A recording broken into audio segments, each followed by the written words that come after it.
What's up, Starcraft fans? You are watching a co-op Mutation. I am CTG. Today we are doing Temple of Pain on Temple of the Past, but we're doing it in Nexus Co-op. So we'll do custom arcade Nexus Co-op, create lobby, start game, wait through this loading screen, then select the map and mutators. Brian, let's hear them. Temple of the Past is the map where we have to protect a temple in the center of the map from waves of enemy units. If the temple survives until the end of the game, we win. If the enemies destroy the temple, we lose. Enemies get stronger when their friends die.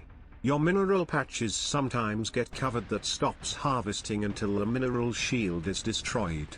Enemies and the mineral shields 100 extra health when they first get hit. Alright, so they will indeed get those things, but we will have Artanis in Nexus Co-op, and Artanis in Nexus Co-op is not like Artanis in real co-op.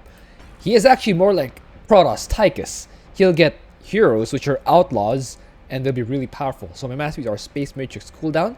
This will allow me to get more of those cooldowns which warp in Protoss dudes to help me. We'll get improved heroes usability so I can use them more effectively, and Spear of Rune energy so I can get more of them energy, although might not be a great choice based on how that game turned out because I've already played it. So let's get right to it. So we'll start here with apparently a Chinese guy giving commentary, but Artanis in Nexus Co-op looks like this. So same thing with a Nexus here. There's a beacon, there's a warp beacon to the side of the base where the heroes will spawn from. So if you're familiar with Tychus in co-op, this is where the outlaws of Artanis will spawn. So they're heroes, and I need to buy them from this here warp beacon, and you can see there's a cooldown for every hero that I'll summon. So I started a pylon here so I can, of course, get more supply. I started with 2 gases so I can get upgrades. Upgrades are actually pretty important for Artanis. That's why I'm getting them early.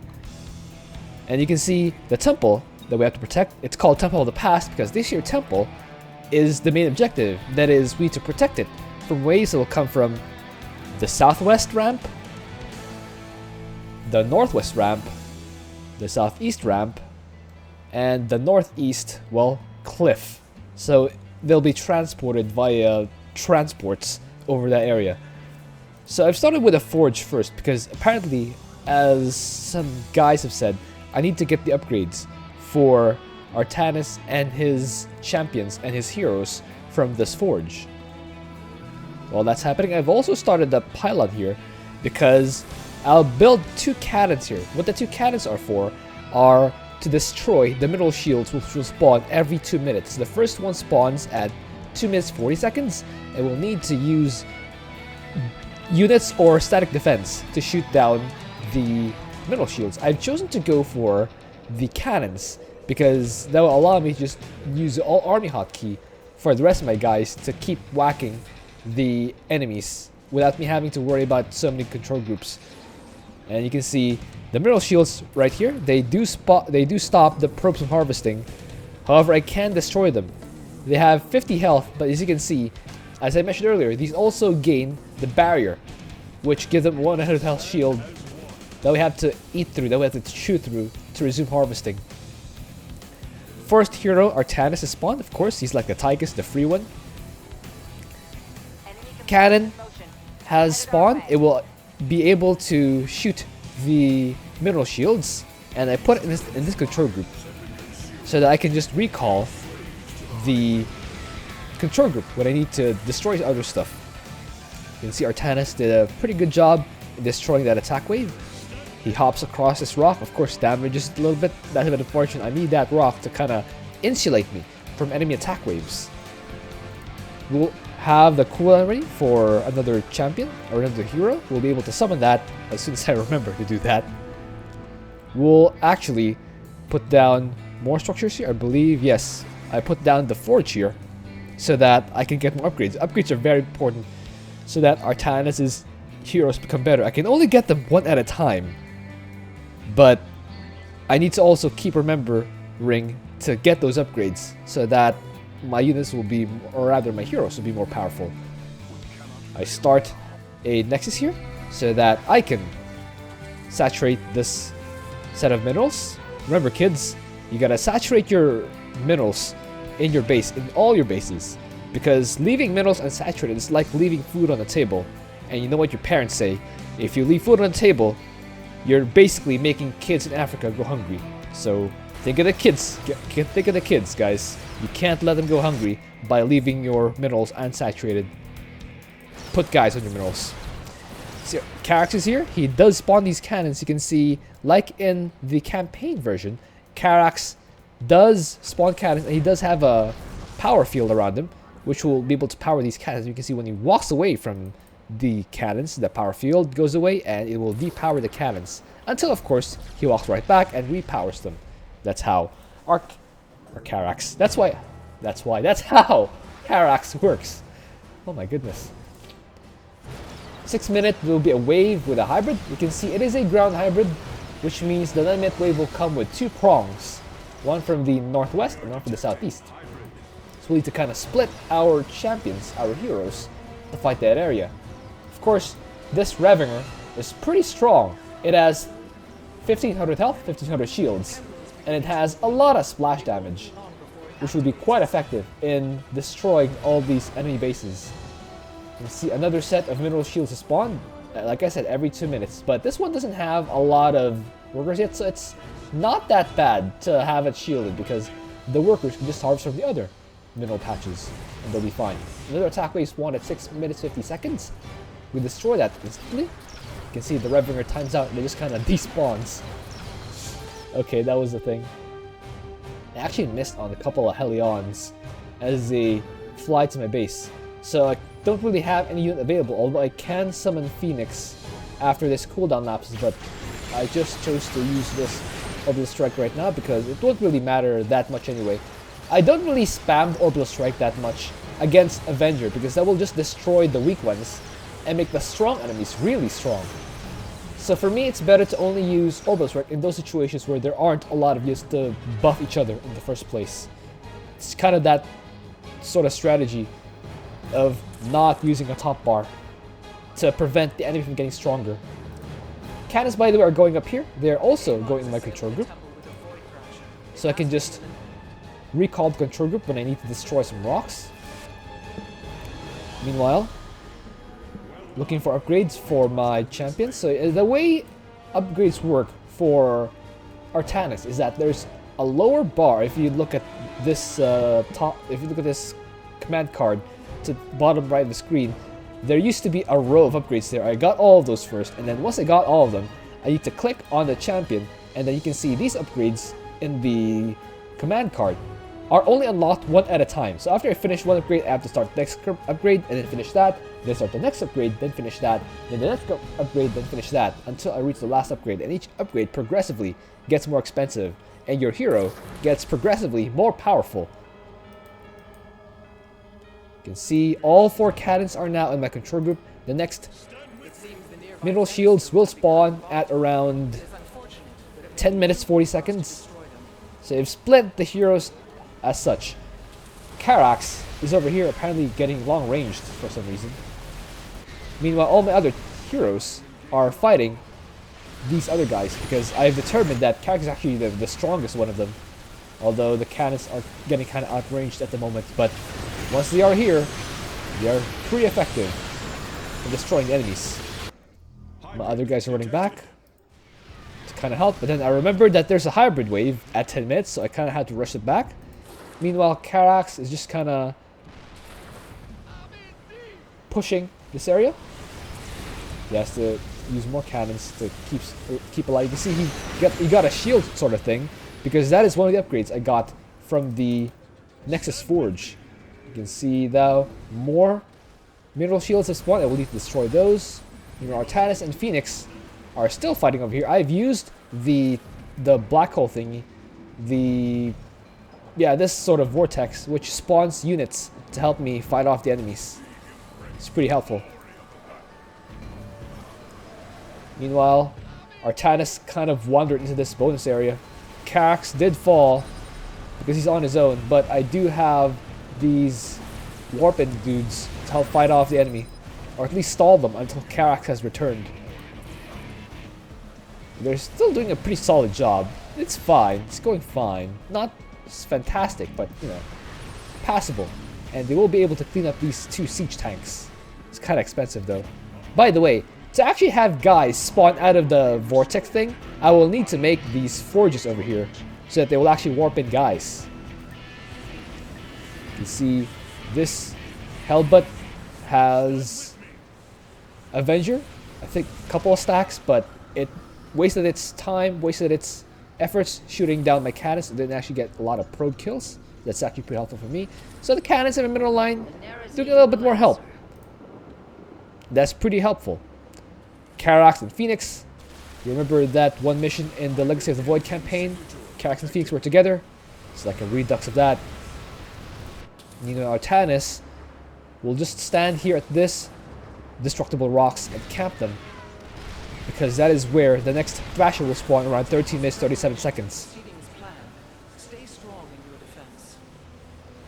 Meanwhile, Vorz is just chilling here like, yeah, apparently being invisible is not enough for her. It's not enough safety for her. She has to also hide around behind Karax and his mighty cannons. You can see who the real boss is. The girthy guy protecting the Nerazim and the Purifiers. Because the Kalai are really that good. Meanwhile, Artanis is here. Right to 1v1 the Thrasher. It's like that. I don't know if you guys seen that meme. There's like this one guy with a sword and holding it up against the giant, like, boss dude. It's basically this, except the Thrasher has no chance against Artanis, because all the Thrasher does is that lame zappy thing that doesn't really do a lot of damage. Meanwhile, Artanis on his own has a powerful spell, has shields that regenerate, and has a healing ability. So it's pretty much not even a contest. I could have left Artanis there to deal with the hybrid or the Thrasher on his own. It would have been fine.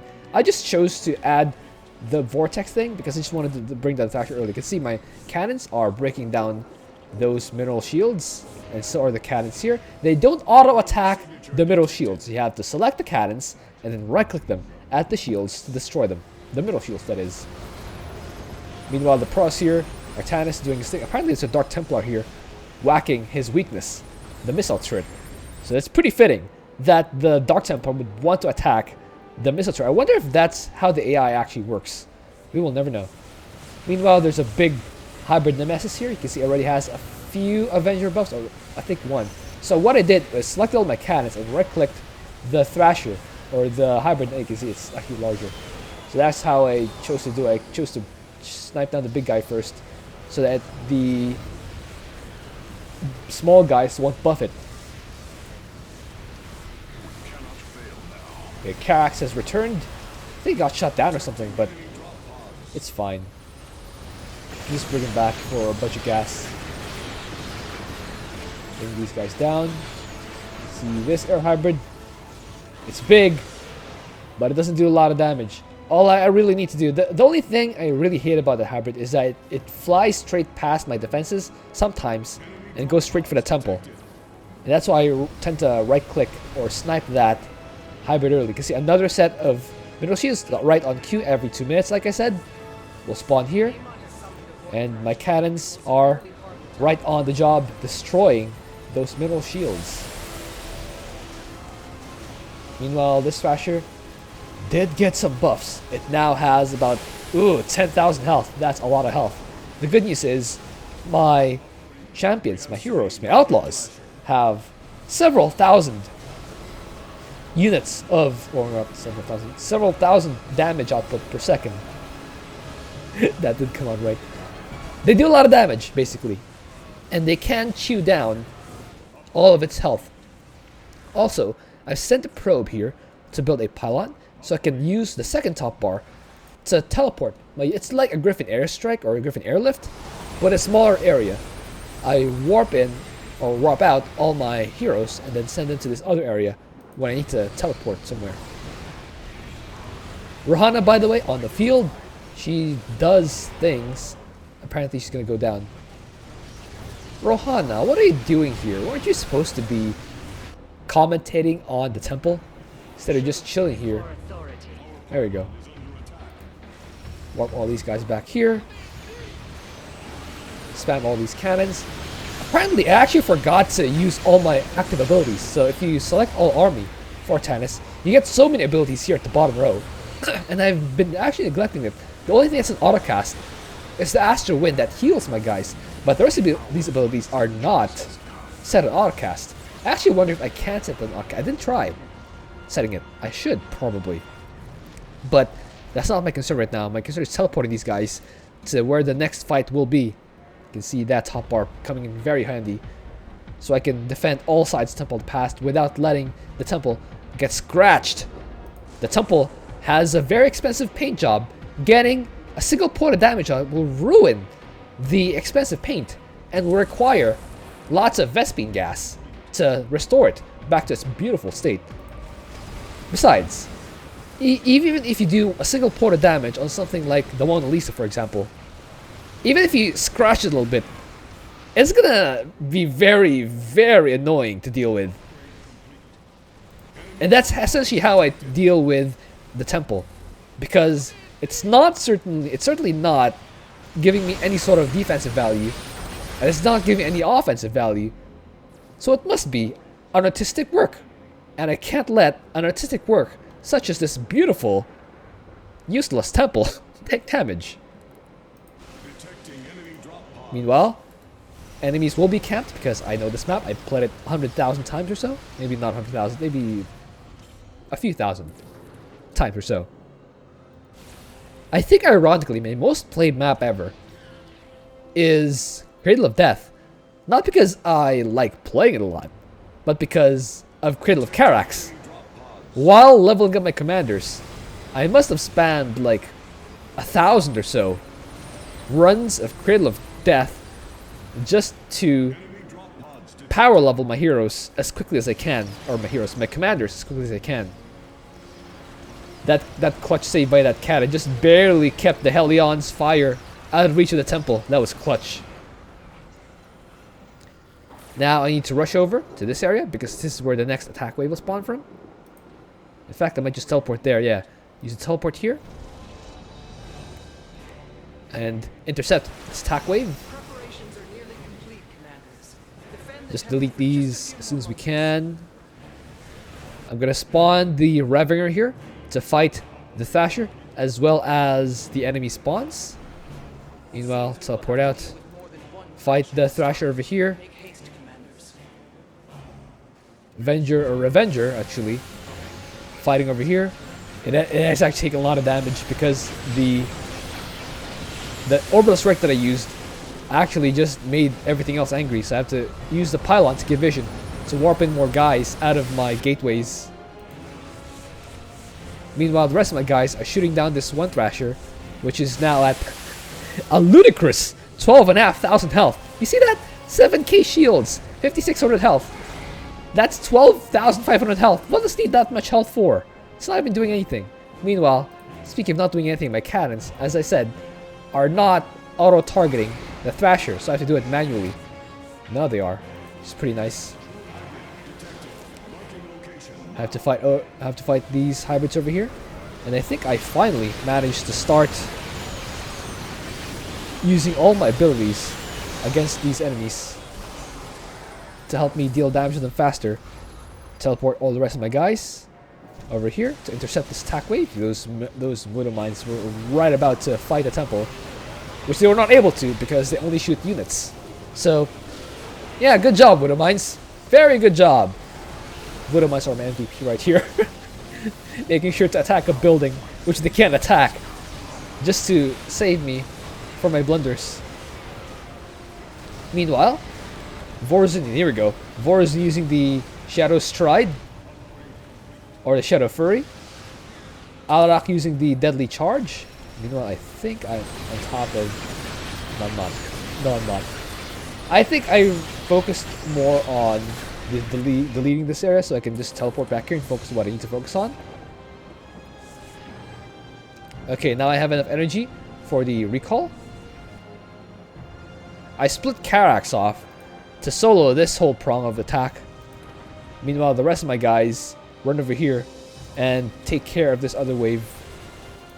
You can see cannons are cannoning Karax doing everything on his own, but it's not meant to be. The good news is these pawns are still power my cannons, so they can still fight. However, I recall Karax anyway. Recall him to the battlefield because he's too important. I can't allow him to sit idle in the beacon.